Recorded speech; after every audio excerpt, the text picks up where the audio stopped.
वही न्यूट्रेंट इसके अंदर भी थे, मैक्रो न्यूट्रेंट भी, माइक्रो न्यूट्रेंट भी। ये बायोडिग्रेडेबल है, घास को उगने नहीं देगा, मॉइस्चर को रिटेन करता है, केंचुओं की संख्या बढ़ाता है, केंचुआ भी आएगा ताकि हमारी मिट्टी हेल्दी बने।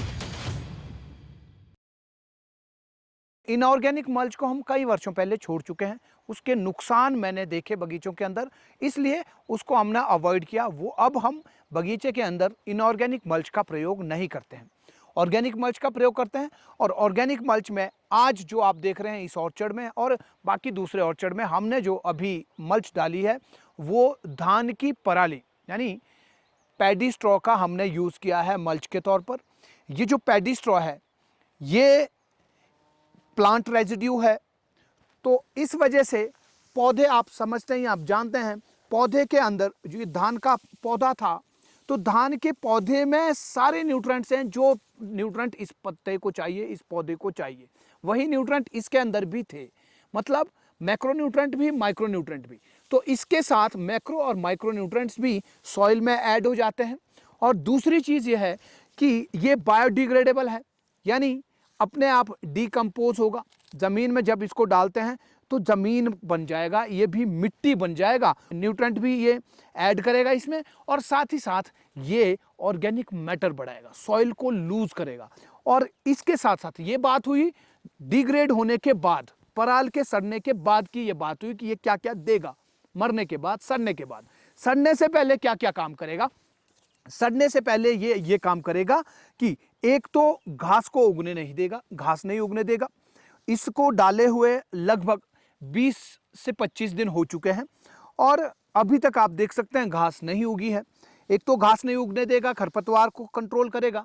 दूसरा क्या करेगा कि ये मॉइस्चर को रिटेन करता है, नीचे जो है ज़मीन के पास मॉइस्चर बना करके रखता है, नीचे ज़मीन को गिल्ली रखता है और इससे जो है मॉइस्चर रिटेन करेगा तो पौधे को पानी की कमी नहीं होगी। और साथ ही साथ डायरेक्ट सनलाइट को नीचे ज़मीन पे नहीं गिरने देता है, ज़मीन को नंगी नहीं रखता है। तो ऐसे में ज़मीन में जो माइक्रोब्स हैं, जो सूक्ष्म जीव हैं, करोड़ों करोड़ जो हमारे साथी नीचे हैं, जो रात दिन हमारे लिए काम करते हैं, उन सूक्ष्म जीवों के लिए एक अच्छा माइक्रो क्लाइमेट भी तैयार करता है।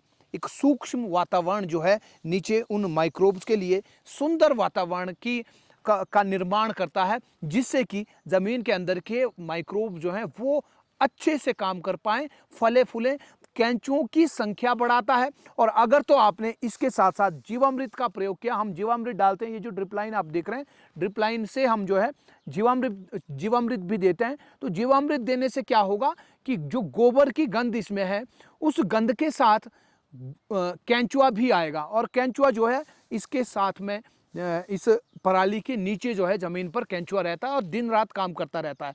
अगर आपने इनऑर्गेनिक मल्च डाला होता, अगर प्लास्टिक की मल्च हमने यहाँ यूज़ की होती तो केंचुआ जो है ऊपर नहीं रहता है, केंचुआ गायब हो जाता है।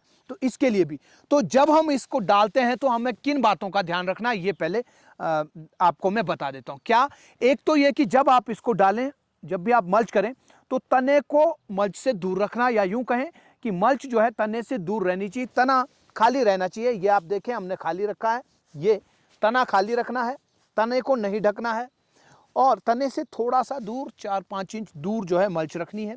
और दूसरा, मल्च जो है 4 इंच मोटी होनी चाहिए, ज़्यादा मोटी भी नहीं करनी है, 6-8 इंच 9 इंच 10 इंच मोटी हम कर लें, 4 से 5 इंच मोटी अगर है तो चलता है इतनी। इससे ज़्यादा मोटी होगी तो नीचे ज़्यादा अंधेरा होगा और साथ ही साथ ऑक्सीजन फ्लो अंदर नहीं होगा, ज़्यादा ब्लॉकेज होगी, जिससे माइक्रोब्स के लिए अच्छा वातावरण नहीं बन पाता है, माइक्रोब्स को ऑक्सीजन नहीं मिल पाती है। इसलिए ये जो है 3 से 4 इंच मोटा या 5 इंच मोटा जो है हमको ये मल्च डालना चाहिए। और इसके साथ साथ आप दूसरी तरह की जो भी मैंने बताया ऑर्गेनिक मल्च, उन सभी मल्चेस का प्रयोग कर सकते हैं। बस ये ध्यान रखना कि जब भी हम प्रयोग करें तो तने से मल्च दूर रखें, तने को हमको नहीं ढकना है। और बस ये जो है, और क्या करना कि हम जो है, जो ये बेड है, बेड इसको कहेंगे या तौलिया इसको कहेंगे, तौलिए को इससे ढक देना है। जितने पौधे की चौड़ाई है वहाँ तक जो है हमने ये मल्च कर देना है। और बीच का जो एरिया है इसको सर्विस एरिया कहते हैं, इसको एलिवे कहते हैं। और इस एरिया में अगर आप नेचुरल फार्मिंग करते हैं तो आपको इस जगह पर क्रॉप लगानी चाहिए, इंटरक्रॉप आपको लगानी चाहिए। हम इंटरक्रॉप नहीं लगा पाते हैं, इसलिए हमने यहाँ पर वाइट क्लोवर का यूज़ किया है। यहाँ हमने वाइट क्लोवर लगाया है ये, और वाइट क्लोवर भी नाइट्रोजन फिक्सिंग करता है। आप देख सकते हैं आगे बिल्कुल एंड तक जो है इसमें वाइट क्लोवर है, पूरी एलिवे में वाइट क्लोवर भरा हुआ है। तो इस तरह से ऑर्गेनिक मल्च का प्रयोग आपको करना है ताकि हमारी मिट्टी स्वस्थ हो, ताकि हमारी मिट्टी हेल्दी बने, ताकि हमारे पौधों को न्यूट्रिएंट्स लगातार मिलते रहें और नेचुरल न्यूट्रिएंट्स पौधे को लगातार मिलते रहें। नमस्कार, जय हिंद, जय भारत।